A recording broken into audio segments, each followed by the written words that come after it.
Bismillahirrahmanirrahim. Assalamualaikum warahmatullahi wabarakatuh.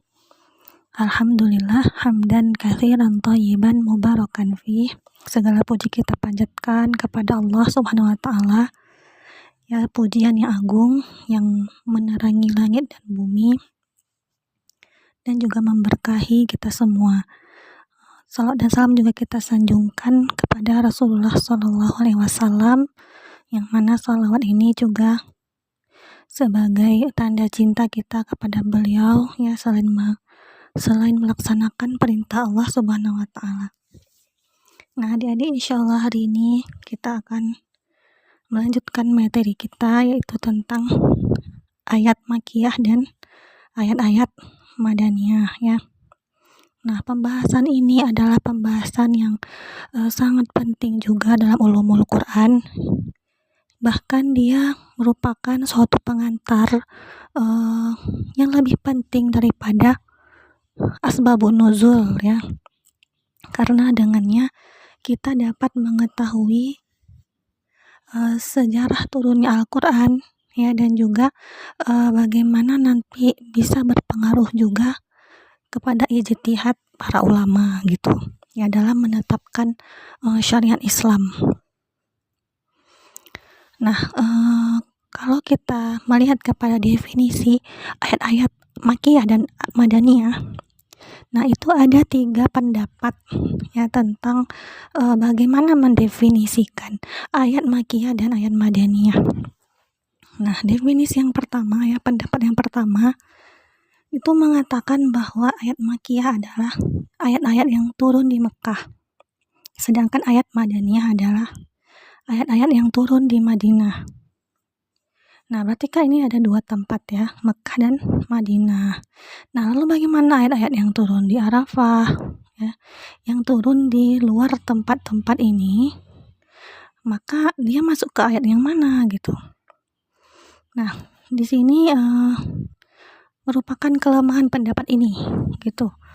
Nah, kemudian yang kedua adalah pendapat yang mengatakan bahwa yang dimaksud dengan ayat makiyah adalah ayat yang khitabnya itu untuk penduduk Mekah, sedangkan ayat madaniyah adalah ayat yang khitabnya atau yang diajak bicaranya adalah penduduk Madinah, ya, walaupun penduduk Madinah sedang berada di Mekah.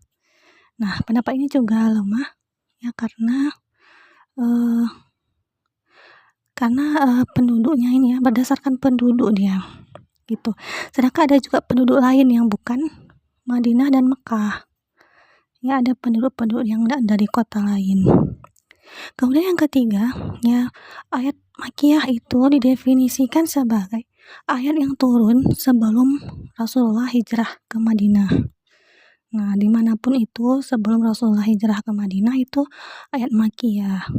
Kemudian ayat madaniyah adalah ayat yang turun setelah Nabi Muhammad hijrah ke Madinah. Nah, ini adalah pendapat yang kuat, dan menurut pendapat ini nanti terdapat 29 surat madaniyah gitu, ya. Nah, kemudian untuk apa kita mengetahui ayat-ayat makiyah dan madaniyah ini, ya, yang pertama adalah kita bisa menentukan yang mana ayat yang nasikh atau penghapus dan ayat yang mansukh atau ayat yang sudah dihapus. Nah, ini sangat penting untuk mengetahui hukum yang telah dihapus dan yang sudah datang sebagai penghapusnya. Kemudian yang kedua itu adalah untuk keperluan ijtihad para ulama, ya, misalnya mereka perlu menentukan suatu dalil, ya, dalil yang mana yang menjadi pegangan. Jadi ini sangat mendasar sekali, ya, dalam ijtihad itu untuk mengambil dalil, kemudian baru mengambil keputusan hukumnya atau istinbat hukum. Yang ketiga adalah untuk mengetahui apakah riwayat itu lemah atau kuat, ya. Misalnya ada ayat-ayat yang seakan-akan dia turun di Mekah, ya, ternyata turun di Madinah. Nah, jadi kalau kita tahu seperti itu, kita bisa tahu bahwa ini riwayatnya lemah nih gitu. Ya, kemudian yang keempat adalah mengetahui sejarah hidup Nabi. mengetahui sejarah hidup Nabi ini maksudnya bagaimana ya, Rasulullah itu setiap ada kejadian atau hal-hal yang memang menyebabkan Al-Quran itu turun, maka kita tahu sejarahnya gitu. Karena setiap fase-fase kenabian itu kan banyak sekali ujiannya. Jadi kita bisa melihat di situ ayat-ayat yang turun di awal-awal, misalnya yang pertama turun surah Al-Alaq. Nah, kemudian nanti yang terakhir turun surah An-Nasr misalnya. Nah, ini Al-Alaq itu turun ketika Rasulullah ingin bertahanus di Gua Hira. Kalau surah An-Nasr itu turunnya ketika sudah Fathu Mekah ya, atau Rasulullah telah memenangkan wilayah Hijaz ya, sehingga itu adalah kabar gembira atau kepada Rasulullah, dan juga adalah kabar bahwa saya tidak lama lagi Rasulullah akan meninggal dunia. Nah, begitu juga dengan surah-surah yang lain. Kemudian yang kelima adalah mempelajari gaya bahasa dakwah Al-Quran kepada orang non-muslim. Nah, misalnya ketika dengan orang musyrik, bagaimana gaya bahasanya ya, itu apa yang disentuh. Yang pertama adalah keimanan ya, keimanan. Makanya nanti ada ayat-ayat yang sumpah-sumpah tentang sumpah-sumpah Allah itu tentang alam semesta ya, demi langit, demi bumi, demi matahari, demi bulan gitu ya. Nah, itu merupakan gaya bahasa ayat-ayat Makkiyah. Nanti gaya bahasa ayat-ayat Madaniyah lain lagi, karena khitabnya itu untuk orang-orang ahli kitab dan orang-orang musyrik. Yang orang-orang musyrik yang di Mekah juga ada, dan nanti orang-orang munafik juga gitu. Nah, kemudian yang keenam, membuktikan keaslian Al-Quran ya, karena kalau kita tahu surah ini turun di Mekah, surah ini turun di Madinah, itu juga membuktikan bahwa Al-Quran ini bukan buatan manusia ya, tapi memang dia asli dari zaman Rasulullah, kemudian diriwayatkan oleh para sahabat ya, ditulis di zaman sahabat sampai kepada kita sekarang. Jadi Al-Quran ini adalah suatu kitab yang asli sejak zaman dahulu. Kemudian mengenai tahapan turunnya Al-Quran itu ya, kita bisa mengenal tahapan turunnya Al-Quran yang berangsur-angsur. Jadi pertama turun surah apa ya, kemudian surah apa lagi, setelah itu surah apa, setelah itu surah apa, dan yang terakhir turun surah apa, seperti itu. Selanjutnya ada perbedaan antara ayat Makkiyah dan Madaniyah ya, secara umum. Nah, kalau ayat-ayat Makkiyah itu kebanyakannya tentang dakwah kepada Islam ya, ajakan-ajakan masuk Islam. Kemudian pokok-pokok keimanan ya, percaya kepada Allah, kepada para nabi, kepada Alkitab, kepada para malaikat, kepada hari akhirat ya. Jadi ini merupakan pokok-pokok keimanan ya, karena nanti kepercayaan-kepercayaan yang timbul di Makkah itu ya, menuntut untuk penjelasan ini agar berbeda yang hak dan yang batil. Kemudian tentang mengesahkan Allah, membela Rasulullah ya, alam semesta, kemudian kebangkitan, janji surga dan ancaman neraka, ini juga agar mereka mau masuk Islam.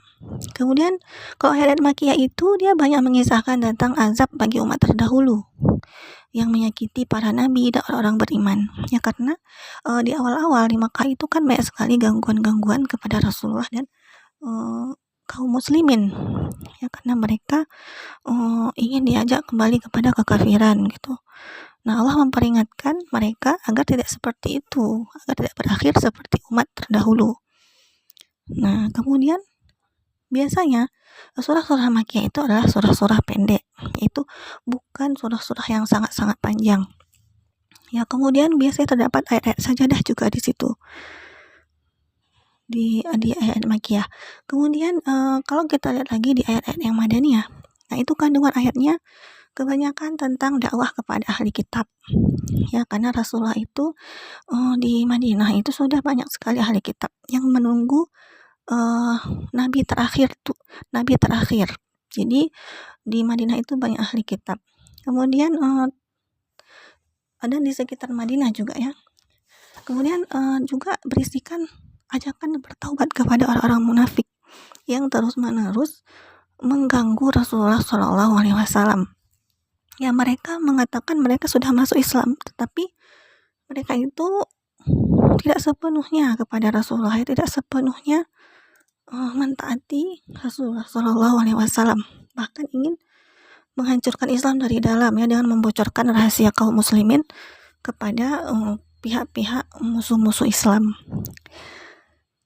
Kemudian ada juga berisi tentang hukum keluarga ya, kayak misal surah An-Nur itu kan banyak sekali hukum-hukum keluarga. Kemudian tentang pernikahan ya, perceraian, itu juga nikah beda agama, itu juga masuk ke ayat-ayat Madaniyah ya. Kemudian hukum-hukum ekonomi itu yang tentang ekonomi itu masuk juga ke Madaniyah. Kemudian akhlak mulia itu juga diingatkan lagi ya, seperti misalnya para sahabat yang tidak patuh kepada Rasulullah ya, maka Allah menegur mereka.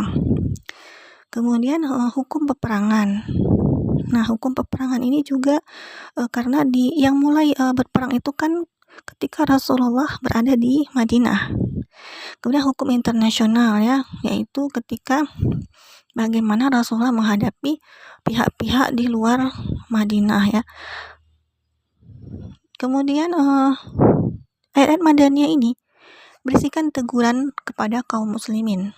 Nah, seperti yang kita katakan tadi ya, misalnya kayak di perang Uhud itu Allah menegur mereka ya. Kemudian perang Hunain itu juga ada ayatnya.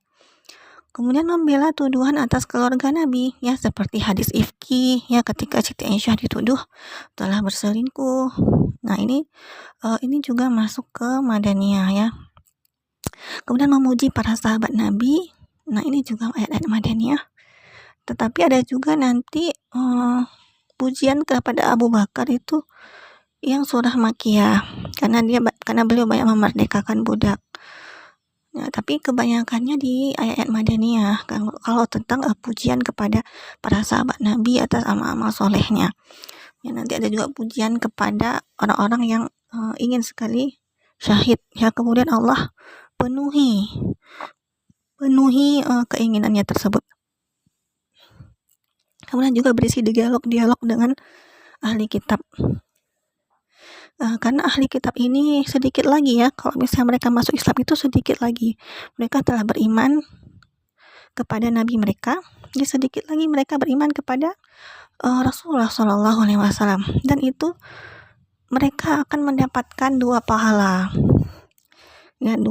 karena beriman kepada Nabinya dan kepada Rasulullah. Nah, ini selalu banyak sekali ayat-ayat ahli kitab ya dalam surah-surah Madaniyah.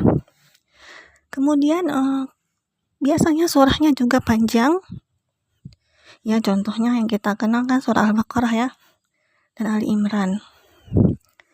Kemudian juga kalimatnya itu juga panjang-panjang karena dia lebih dengan gaya bahasa itnab ya, atau panjang-panjang penjelasan gitu, daripada ayat-ayat Makkiyah yang lebih pendek-pendek. Selanjutnya contoh-contoh surah Makkiyah ya yang adik-adik bisa lihat di sini. Yang pertama sekali turun itu surah Al-Alaq. Surah Al-Alaq itu kemudian dilanjutkan dengan Al-Qalam, Al-Muzammil. Nah, ini ketika Rasulullah diselimuti ya, berselimut. Al-Mudathir juga ketika Rasulullah berselimut. Kemudian turun Al-Fatihah. Al-Fatihah ini tapi dia diperselisihkan apakah turun di Makkiyah, karena kan diwajibkan sholat itu di Mekah ketika Isra Mi'raj. Jadi Al-Fatihah itu dianggap Makkiyah. Kemudian Al-Lahab, kemudian At-Takwir. Nah, Al-Lahab ini kan juga ketika Rasulullah mengajak keluarganya secara terang-terangan masuk Islam. Kemudian At-Takwir, kemudian Al-A'la, kemudian Al-Lail, Al-Fajr, Ad-Duha.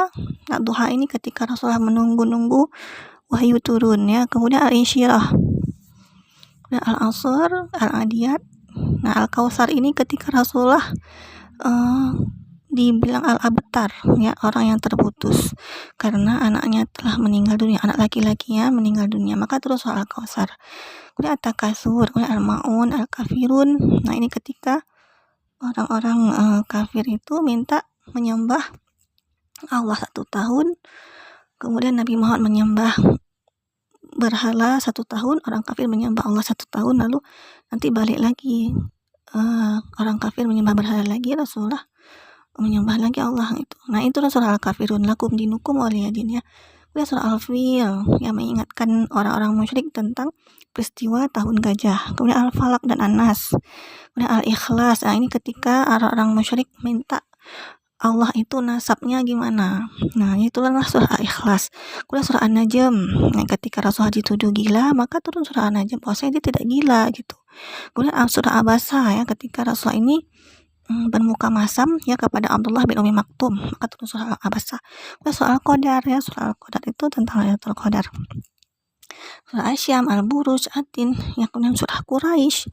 Surah Quraisy ini mengingatkan orang-orang Quraisy bahwasanya mereka itu udah diselamatkan Allah dalam perjalanan itu. Jadi itu nikmat yang banyak sekali. Hendaklah mereka menyembah Allah tanpa menyekutukannya. Kemudian surah Al-Qari'ah ya, tentang hari kiamat. Al-Qiyamah juga. Kemudian Al-Humazah, surah yang diturunkan kepada orang-orang yang suka mengejek Rasulullah baik di depan maupun di belakang. Kemudian surah Al-Mursalat ya, surah Qaf, Al-Balad, At-Tariq, Al-Qamar, surah Shad, Al-A'raf, Al-Jin ya, Yasin, Furqan, Fatir, surah Maryam, surah Toha, kemudian Al-Waqi'ah, Asy-Syu'ara, An-Naml, Al-Qasas, Al-Isra, surah Yunus ya, surah Hud, surah Yusuf, surah Al-Hijr, Al-An'am, As-Saffat, surah Luqman, surah Saba, Az-Zumar, Ghafir, Fusilat, Asy-Syura, Az-Zukhruf, Ad-Dukhan, Al-Jathiyah, Al-Ahqaf, Az-Zariyat, Al-Ghasyiyah, Al-Kahfi, An-Nahlu, surah Nuh, surah Ibrahim, Al-Anbiya, Al-Mu'minun, As-Sajdah, At-Tur, Al-Muluk, Al-Haqqah, Al-Ma'arij, An-Naba, An-Nazi'at, Al-Infitar, Al-Insyiqaq. Ini juga mengandung ayat-ayat yang memiliki surah As-Sajdah, Ar-Rum, Al-Ankabut, Al-Mutaffifin ya, supaya mereka tidak mengurangi timbangan. Kemudian kalau surah Madaniyah inilah yang panjang-panjang ya, ini ada surah Al-Baqarah, Al-Anfal, kemudian Ali Imran, kemudian turun surah Al-Ahzab, turun surah Al-Mumtahanah, An-Nisa, Al-Zalzalah ya. Dulu pernah terjadi gempa di Madinah. Kemudian Al-Hadid, kemudian Muhammad, Ar-Ra'du, Ar-Rahman, Al-Insan, At-Talaq, Al-Bayyinah, Al-Hasyr, An-Nur, Al-Hajj, Al-Munafiqun ya, Al-Mujadalah. Ini tentang peristiwa seseorang yang bertanya bagaimana ketika dia dizihar oleh suaminya. Kemudian surah Al-Hujurat ya, At-Tahrim, At-Taghabun, As-Saff, Al-Jumu'ah, Al-Fath, Al-Maidah ya, At-Taubah, yang terakhir surah An-Nasr yang turun. Kalau ayat yang terakhir itu surah Al-Maidah ayat 3. Tapi kalau surah itu surah An-Nasr yang terakhir turun. Nah, kemudian surah-surah yang diperselisihkan apakah dia turun di Mekah atau di Madinah ya, termasuk surah Ar-Rahman, Al-Fatihah, At-Taghabun, As-Saff, Ar-Ra'du, Al-Qadar, Az-Zalzalah, Al-Mutaffifin, Al-Bayyinah, An-Nas, Al-Ikhlas, dan Al-Falaq. Nah, kemudian teori seputar Mekah dan Madaniyah ini ya, maksudnya bagaimana menentukan suatu ayat itu adalah ayat Makkiyah atau Madaniyah. Yang pertama adalah menurut teori geografis, yaitu itu terpulang kepada dia turunnya di tempat yang mana ya, apakah turun di Mekah atau di Madinah. Kemudian yang kedua adalah teori subjektif, yaitu itu adalah ayat-ayat yang untuk khitab siapa, untuk penduduk Mekah atau untuk penduduk Madinah gitu. Yang ketiga ini adalah pendapat yang kuat, yaitu teori historis, yaitu diturunkan sebelum hijrah atau setelah hijrah ke Madinah. Yang keempat teori konten analisis, maksudnya berdasarkan isinya, isi kandungannya. Kalau jika suratnya itu menceritakan tentang para nabi dan umat terdahulu, maka suratnya surat Makkiyah. Tapi jika isi suratnya menceritakan tentang hukum atau hudud ya, kemudian faraid, nah maka digolongkan kepada surah Madaniyah. Nah, ini adalah seputar teori penentuan Mekah dan Madaniyah. Baik adik-adik, ini saja pemaparan materi hari ini, dan yang paling penting adalah kita ini ketika kita mengetahui seputar Makkiyah dan Madaniyah ini, yang jelas itu adalah untuk menambah keimanan kita ya. dan itu semua akan membantu kita nanti ketika kita membaca terjemahan Al-Quran ya tentang cerita-cerita itu ya, maka kita bisa mempraktekkannya atau bisa mengingat Makiyah dan Madaniyah ini ya ketika kita membaca terjemahan Al-Qur'annya nanti. Itu saja dari saya ya, semoga bermanfaat. Lebih dan kurang kami mohon maaf. Wassalamualaikum warahmatullahi wabarakatuh. Alhamdulillahirabbil alamin.